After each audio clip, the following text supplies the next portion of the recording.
Waktu itu iseng-iseng ikut lintas Selat Madura, terus kayaknya lebih seru kalau renang di laut, ya akhirnya terjun ke fin swimming. Apa enggak lebih gampang naik ferry aja? Iya nggak sih? Itu lautnya masih hijau atau sudah seperti coklat susu? Sudah coklat susu. sorry, nggak jijik ya? Jijik, tapi Jijik. tapi suka nyoba hal baru-baru gitu loh. Itu sempat masuk nggak air? Rasanya juga asin atau rasanya kayak kopi susu beneran? Rasanya asin, tapi terus ada campur-campur olinya juga. Campur oli. Jadi keluar licin dong badannya. Iya. Oke.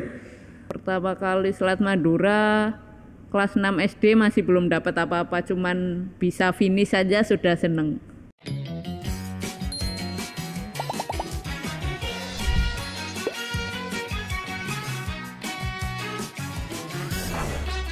Selamat datang di Survival Talk Madam Chang TV.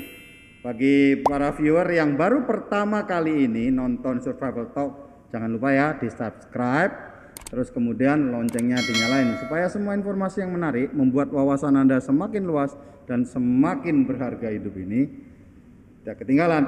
Kali ini saya ingin berbicara dengan seseorang yang luar biasa. Kalau saya berprestasi seumur hidup mendapat penghargaan 1 emas saja belum pernah. Ini emasnya banyak, apalagi kalau sekarang emasnya dijual lumayan ya. Oke, langsung aja. Selamat datang di Survival Talk Madam Chang TV, Priscilia Gunawan. Iya. Salam bertahan hidup. Selamat.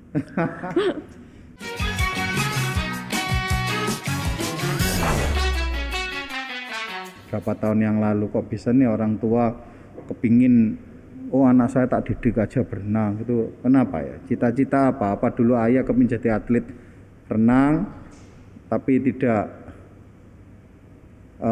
tersampaikan atau gimana? Anaknya diberenangin biar nggak tenggelam. Ya, tujuannya itu aja. Iya, That's it. Iya. Iya sih, saya dulu juga waktu mau berenang waktu kecil dibilang gini, kamu harus bisa berenang. Dunia itu 70% isinya air. Jadi kalau ada apa-apa bisa berenang. Iya. Oke. Kalau boleh nih memilih, kembali lagi rewind gitu. Apa juga kepingin nekunin olahraga air atau olahraga lainnya? Lari lah, apalah.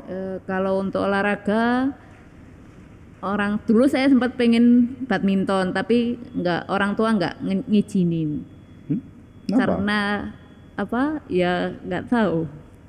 Katanya takut tangannya besar sebelah. Soalnya kan pakai tangan satu terus. Terus pernah mau ikut basket juga akhirnya nggak dapat izin. Soalnya musuhnya kan kayak tabrak-tabrakan gitu, takut. Oh, beresiko memang body contact iya, ya. terus akhirnya wes renang aja gitu. Tapi renang juga punya resiko loh. Gosong, kayak saya juga gosong. Iya. Kamu juga pasti gosong. Iya. Karena jarang ya kita berlatih tuh di indoor. Di Jawa Timur indoor nggak ada. Iya. Yang ada di KONI itu pun cuma bagian penonton. Penonton pun kalau udah sore juga gosong penontonnya. Ibu-ibu atau bapak-bapak yang nganterin ya gosong. Soalnya saya tahu itu dulu anak saya juga tak leskan di situ. Kalau saya sore jam 4 gitu juga, panas masihan kan. Saya lebih gosong daripada anak saya. Oke. Dalam waktu dekat ini, kalau misalkan Priscil terus menang dari targetnya mesti emas kan? Iya. Nextnya ini apa? Karena kan gara-gara pandemi ini kan kacau semua nih olahraga, event-event olahraga besar ya. Kalau saya tipe orang yang nggak terlalu mikirin nextnya mau gimana nanti. Biasanya kalau habis PON terus ada SEA Games kan? Iya. Terus Asian Games? Iya. Ini karena kebetulan saya SEA Games ini kan sudah kena usia, ada batasan usia. Loh, memang SEA Games harus umurnya berapa? Sekarang 35. Loh, enggak harus berapa? Umurnya nggak boleh di bawah 35. Kenapa? Karena ya biar ada regenerasi. Jadi ini SEA Games ini terakhir nanti atau sudah enggak ada? SEA Games ini saya sudah nggak ikut kayaknya. Kalau Olimpiade ada? Olimpiade untuk nomor selam eksibisi. Oh, masih belum dipertandingkan Olimpiade? Belum ada ya? Olimpiade. Soalnya kalau yang tahun-tahun kemarin Olimpiade itu harus diikuti beberapa negara gitu, barusan bisa ikut main di Olimpiade. Kalau negara yang ikut cuman sedikit ya, dianggap cuma exhibition ya. Iya. Oke, kembali nih. Kita berbicara nyari yang something yang in common ya. Bicara tentang selam. Pernah nggak terpikir masuk technical dive? Deep dive? Pernah. Tapi tabung apa? Single? Single. Oh ya, maksudnya yang masuk technical, bawa 3 tabung gitu. 4 tabung. Belum pernah. Udah kepingin? Belum. Kadang-kadang masih takut kalau di kedalaman banget, itu kayaknya takut masih. Oh, kemarin paling dalam di berapa? Paling dalam 15. Oh, karena ya cuma sekedar dilombakan itu ya. Oh ya, karena open water juga tidak pernah boleh lebih dari 15 meter ya. Udah kepingin nih masuk 100 meter gitu. Kepingin, tapi ya itu tadi masih kadang-kadang masih takut, masih kadang kepingin kayak gitulah. Setelah apa sih yang ditakuti kalau persiapannya oke? Tapi artinya ya jangan 1 tabung. Kalau 1 tabung ya kena deko kan. Iya. Pasti enggak keburu. Ya minimal ya Anda pakai 2 tabung lah. Takut kalau semakin dalam kan, soalnya semakin gelap kan. Bawa senter. Ya itu ya. Kayak saya naik dive aja masih kadang-kadang berani enggak gitu. Enggak berani ngelihat tengok-tengok kalau naik dive. Kenapa? Takut apa? Padahal pagi, siang, malam kan ya sama aja. Cuma bedanya sinarnya kurang gitu. Iya, ya kayak ada deg-degan sendiri aja. Tapi ya subscriber ya, kalau bicara sama Prisil ini ya menarik ya, karena di satu sisi kamu itu juga challenger tapi juga masih ada takutnya juga ya. Iya. Padahal sudah bertahun-tahun masuk air terus ya. Iya. Tapi kalau saya nih, saya sangat suka sekali night dive. Jadi kalau suruh pilih, karena night dive memang nggak bisa banyak, nggak bisa sampai 3 kali, kebanyakan kan. Karena ya wis dibatesin, ya ndak ada orang dive jam 1 jam 2 malam gitu ya, kecuali berburu ikan. Kalau saya disuruh milih, orang tanya kamu suka mana? Saya suka night dive. Fokusnya kita nih fokus kepada center itu tak loh, yang lainnya gelap. Nanti bisa dilihat di Instagram saya. Saya paling seneng, kadang-kadang ya kalau night dive senternya saya matikan. Terus saya ngapain? Apa yang dilihat? Tangannya itu, planktonnya itu kan keluar warna-warna kayak kunang-kunang banyak kan. Iya. Saya senang banget.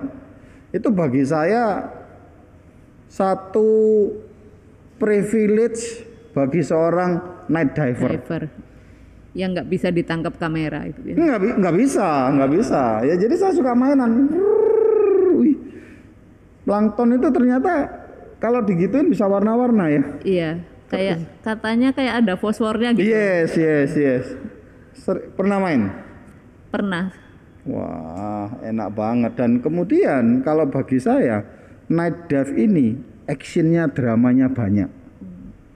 Ikan makan ikan, lihat oktopus atau apa itu, cuttlefish makan ikan gitu. Karena kalau siang kan jarang mereka saling memakan, mereka mainnya sama-sama. Nanti kejar-kejarannya malam gitu. Iya. Oke. Sekarang gini, pernah nggak kalau kita berbicara tadi yang di bawah ini kan banyak penghargaannya, pernah nggak feel yang kayak feel dalam arti sudah persiapan begitu lama dan kamu nggak dapat apa-apa? Kalau sampai nggak dapat apa-apa belum pernah, cuman kayak harusnya di target emas, terus karena nggak lihat lawan akhirnya kalah di cuman 15 meter terakhir, akhirnya dapat perak kayak gitu. Tapi paling jelek so far tak lihat ini perak ya? Iya. Nah, perasaannya gimana waktu itu? Kalau fail, nah waktu itu beda 15 ya, salib tikungan terakhir lah. Iya. Kalau fail rasanya ya nyesel kok eman Nggak gara-gara cuman karena nggak lihat lawan jadi akhirnya disalip terakhir itu rasa ya nyesel gitu aja, kecewa. Tapi ya selepas itu ya udah. Berapa lama? Kalau kalau saya besoknya ya sudah. Oke, lagi hilang ya? Oke. Terus dimaki-maki, dimarah-marahin coach nggak? Dimarah-marahin. Tapi karena waktu itu kan eventnya kayak kejuaraan Asia Kak. Jadi kalau coachnya waktu itu kan pakai coach pelatih asing kita. Jadi kalau pelatih asing nggak yang maki-maki gimana, cuman kayak lebih ke ngetawain kebodohannya kita. Oh, sekarang dilatih pakai asing ya? Kalau event Asia pakai pelatih asing. Oh, beda ya, beda approach ya. Lokal Iya. coach sama, sama foreign coach. iya. Bedanya di mana sih? Ya itu tadi kalau pelatih asing lebih ke gimana Motivasi. jaga moodnya atlet itu biar soalnya kan misalnya kalau hari ini dimarah-marahi padahal besok masih ada pertandingan lagi kayak gitu. Kan nggak Kalau mungkin. coach bule enggak ya? Kalau coach bule enggak. Malah ya lebih ngetawain kalau sudah bertanding ya sudah. Bagus jelek ya udah. Lebih ke waktu proses latihannya itu yang lebih strength. Waktu pertandingan sudah kayak main, enggak pernah ngasih pressure. Out-nya bagaimana Iya. ya sudah ya that's Iya. it gitu ya. Iya. Oh, perbedaan lokal pelatih. Berarti kalau sebelum bertanding latihan reguler latihannya rada kurang berarti ya kalau Kalau streetnya. kalau pelatih lokal itu mungkin lebih ke quantity. Kalau pelatih asing lebih ke kualitasnya. Maksudnya ya Pak? Boleh Jadi kalau dijelaskan? misalnya kalau pelatih asing itu sehari programnya cuma 6.000, tapi itu banyak kualitasnya. 6.000 maksudnya 6 kilo. Ya, kalau pelatih lokal kadang-kadang kan sehari itu banyak programnya, tapi nggak ada intinya di mana itu nggak jelas. Jadi bisa 6.000 lebih, tapi cuman banyak teknik gitu-gitu tuh. Berarti nama Priscilia Gunawan di PON ini ditakuti sama seluruh daerah ya? Ya nggak tahu. Atau kok oh kamu lagi sudahlah tak kasihkan kamu aja dah gitu ya? Bisa dijewer sama pelatihnya ya? Oke. Mental juara yang paling sulit itu apa? Mental juara ya. Nah, ingat-ingat dulu pertama kali dapat emas pertama kali. Perasaannya bagaimana? Dapat emas ya, kalau mental juara lebih ke Maksudnya pertama kali dapat rasanya gimana? Atau oh ternyata gampang? Enggak ada. enggak ada. Karena kebetulan waktu saya dapat emas PON pertama kali itu masih SMP, musuhnya sudah SMA, kuliah semua. Jadi dapat hadiah sebetulnya penghargaannya 2 kali ya. Bisa mengalahkan orang yang lebih senior dan satu bisa pertama kali langsung dapat emas. Iya. Oh my god. Nah, maksudnya mental juara begini lah. Kan banyak nih orang mendapatkan sesuatu itu sudah sulit, tapi kemudian kedua, ketiga, keempat dia tidak bisa juara lagi karena timbul rasa meremehkan. Iya. Terus kemudian alas nggak perlu latihan temen-temen sering-sering sampai yang bagaimana toh ya juga pasti juara gitu. Ada enggak pernah terpikir begitu? Kebetulan saya belum pernah sampai yang meremehkan itu enggak, karena saya kalau udah misalnya karena saya mau ikut PON, jadi konsekuensinya apa? Latihan ya latihan, jaga makan, istirahat. Jadi waktu dulu dari SD itu kan saya sudah sering ikut lomba. Jadi kerjanya pagi sekolah, sore latihan, malam tidur. Nggak pernah jalan-jalan, itu nggak pernah. Pagi sekolah, sore latihan, malamnya istirahat. Gitu terus dari Senin sampai Sabtu. Sabtu sore barusan acara keluarga, hari Minggu istirahat. Kehidupan atlet ini ya, glamornya itu kalau lagi ada event. Iya. Bener ya? Iya. Tapi kalau lagi praktisnya nggak ada glamor-glamornya. Iya. Sehingga kadang-kadang bosen nggak sih? Kalau bosen pasti. Ya apa mengalahkan bosennya? Kalau bosen biasanya ya kalau dulu waktu masih pertama-tama kali masih kecil gitu, kalau bosen paling sama mama dibeliin mau ganti alat kayak kacamata renang, baju renang baru kayak gitu. Jadi seneng lagi. Iya, biar semangat lagi latihannya. Kalau sekarang kalau bosen ya itu tadi kadang-kadang saya ikut trail run, kadang-kadang ikut sepeda. Oh, nyari sesuatu pengalihan sebentar supaya nggak bosan. Terus kadang-kadang hiking. Oke, yang lebih ekstrim, bosan sampai aduh tak berhenti aja gitu loh. Oh, belum pernah. Belum pernah ya? Belum pernah. Wah, kalau itu keluar ya, tapi sebentar lagi ya Dian Anda itu sudah di ujung berarti ya? Iya. PON ada batasan umur? Ada. Ini PON terakhir. PON terakhir. Iya. Oke. Ya harus emas mau nggak mau. Iya. Harus ditutup dengan emas kan? Iya. Kalau sudah itu apa yang rencana ke depan? Ya ini sudah ditawarin ikut free dive, seru nyoba cabur lain kayak gitu. Yang masih berhubungan dengan air kayak free dive gitu. Ada umurnya nggak? Free dive belum ada. Free dive bisa berapa menit? Free dive belum pernah nyoba. Saya nggak bisa loh free dive itu. Iya. Belum pernah belajar. Kalau saya duduk statis gini ya bisa 2 menit berapa tahan nafas. Tapi kalau gerak belum lagi nanti kena tekanan bawah air itu. Ya itu kan mungkin nanti pengen nyoba free dive atau ya yang orientasi bawah air itu. Kalau free dive itu belajarnya mungkin harus di Jakarta ya. Ada kolam yang di Cilandak itu ya. Di Surabaya juga ada. Di mana? Latihannya di Darmo sama di kolam renang Karangpilang. Karangpilang berapa paling dalam? 6 meter. Iya cuma segitu, ya kan. Yang di Cilandak tahu kan? Tahu. Punya Kostrat itu. Itu kan dalam sekali tuh. Iya. Oh, pernah main di sana? Latihan di sana? Belum. Oh, tapi mungkin kalau mau gelutin ya mungkin harus ke Jakarta. Iya, biar lebih maksimal latihannya ya. Ya mungkin lebih banyak pelatih di situ. Mungkin I'm sorry subscriber kalau ada di antara subscriber atau para penonton Survival Talk yang pelatih, karena mungkin keterbatasan saya tidak tahu sehingga saya merasa di Surabaya nggak ada, atau mungkin juga ada yang salah satu yang terbaik pelatih di Indonesia mungkin ya. Iya mungkin. Oke. Pertanyaan terakhir. Anda dipilih atau Anda boleh memilih pelatih? Kalau yang sebelum pandemi kita boleh milih pelatih. Soalnya kalau atlet nasional kayak PON ini biasanya kita dapat pelatih asing atau latihan ke luar negeri. Kalau PON? Ya. Tapi karena pandemi. Karena pandemi, jadi kita kan tidak bisa. Kota. Jadi harus menerima pelatih yang ada. Oh boleh milih ya latihan di luar negeri. Wah ini menarik ini. Terakhir yang panjang. Artinya kalau dulu sebelum pandemi, Anda suka pelatih dari Amerika, Anda boleh belajar di Amerika. Iya. Nggak ada target biaya budgetnya atau?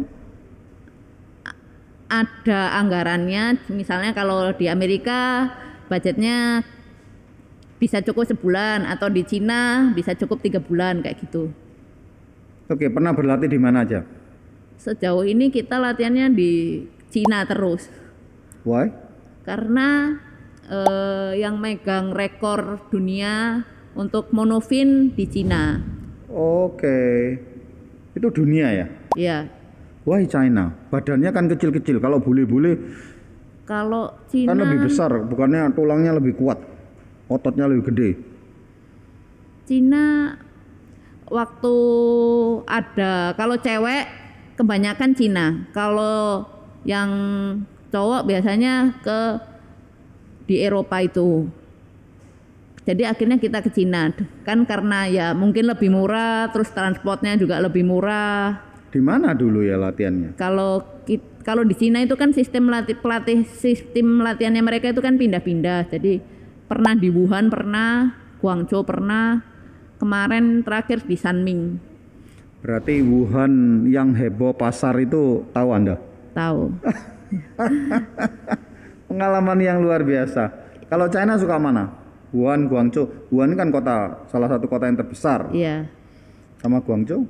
Kalau Wuhan kalau karena makanan lebih cocok di Guangzhou. Makanannya masih mirip-mirip Chinese foodnya Indonesia. Iya, karena Indonesia ini Chinese foodnya lebih menganut ke Kanton ya. Kalau di Wuhan kan makanannya cenderung yang banyak lada, yang pedes, banyak pedesnya yang aneh. Mala. Gitu. Ya. Malanya ya. Iya. Enggak suka. Enggak suka. Mala itu lucu ya kalau makan kayak gerinjingan gitu loh, kayak mati rasa ada ya. Anehnya gitu loh kalau kegigit itunya. Iya. Tapi pandemi ini merubah semuanya ya. Iya. Ketika awal pandemi, patah hati nggak bisa latihan kan, nggak boleh nih latihan. Waktu awal pandemi itu kebetulan kita lagi TC di Cina. Oh, di mana yang 2020 itu? Ya. Februari. Dari Desember itu kita sudah di Cina. Terus kan waktu itu pertama kali di Wuhan. Di Wuhan. Kita Kamu waktu dimana? itu di Sanming. Oke, Sanming. Terus karena Wuhan pertama pikir oh ya udah enggak apa-apa, maksudnya belum sampai ke tempat kita, masih jauh. Terus sama pelatih sudah di Cina sudah ada warning pakai masker kayak gitu-gitu. Terus akhirnya sampai bulan Januari sudah mulai tambah menyebar, akhirnya orang pemerintah Indonesia, pengurusnya KONI Jawa Timur suruh kita pulang. Waktu pulang pun itu juga penerbangan sudah banyak yang ditutup. Bulan berapa ya? Bulan 3 ya? Bulan Januari tuh. Oh, Januari udah balik. Oh iya.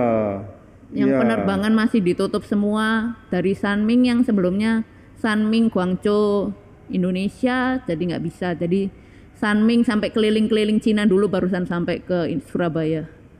Karena banyak penerbangan yang ditutup itu. Terus kemudian pulang di sini? Akhirnya pulang di sini. Terus latihan dihentikan sementara sampai awal 2021. Sempat hampir 1 tahun ya nggak latihan. Terus gimana? Nggak patah hati nggak? Ya kalau maksudnya gini, patah hati gini ya. Saya itu kan orang yang nggak bisa diem. Iya. Saya itu bukan orang statis. Iya. Kalau suruh diem ini stres saya. Patah hatinya karena nggak bisa latihan, mau nge-gym juga nggak bisa, mau olahraga apa-apa aja juga nggak bisa, renang nggak bisa. Akhirnya latihan di rumah aja tuh kan kayak ada acara training from home tapi kan kayak nggak bisa maksimal. Ini pertanyaan yang tadi itu terakhir tapi ekornya banyak ya. Ini menarik sebentar sebelum saya terusi dengan gini. Ketika di rumah berat badan mesti naik dong. Iya. Terus muscle power turun dong. Iya. Terus gimana mengembalikannya? Perlu berapa lama lagi? Kebetulan kan kita waktu itu mulai latihan lagi sekitar November 2020. November Desember itu latihan lagi. Kalau saya Januari sudah mulai balik lagi. Desember itu juga sudah mulai latihan. 2 bulan berarti ya, betul. Bisa. Pertama kali berat nggak? Kalau iya berat. Jarem lagi. Jarem lagi ya. Kayak orang baru pertama kali olahraga kayak gitu. Karena kekuatan muscle-nya udah mulai kendor ya. Tapi yang lebih pengaruh tuh kan lebih ke napasnya juga jadi lain kan. Kalau jarang latihan kolam terus akhirnya harus ke kolam lagi, napasnya yang ya itu menarik ya, tantangannya atlet 365 hari seharusnya harus fit ya. Iya. Ya saya doakan Priscil Gunawan, Priscilla Gunawan di perjuangan terakhir, di karir yang paling terakhir mendapatkan sesuatu yang tidak pernah terlupakan, emas. Cuma ikut satu cabang ya? Iya. Dapat emasnya, ada bonus intannya berlian nanti ya. Mungkin menciptakan atau broke Asian record time. Rekornya masih saya soalnya kebetulan. Ya, siapa tahu bisa broke your own record, jadi benar-benar finish very strong dengan luar biasa. Iya. Tak doain ya. Amin. Karena tak lihat ini, saya ini baru berbicara, baru ngobrol dengan satu orang yang punya emasnya banyak ini ya. Kamu biasanya orang itu emasnya cuma 1, kalau emasnya 2 sudah ribut. Mas Gatot sama Mas Bambang nggak bisa gatuk soalnya. Masmu lo 7 ya. Oke, salam bertahan hidup. Iya. Bertahan hidup. Jangan lupa di subscribe dan loncengnya. Oke, salam bertahan hidup.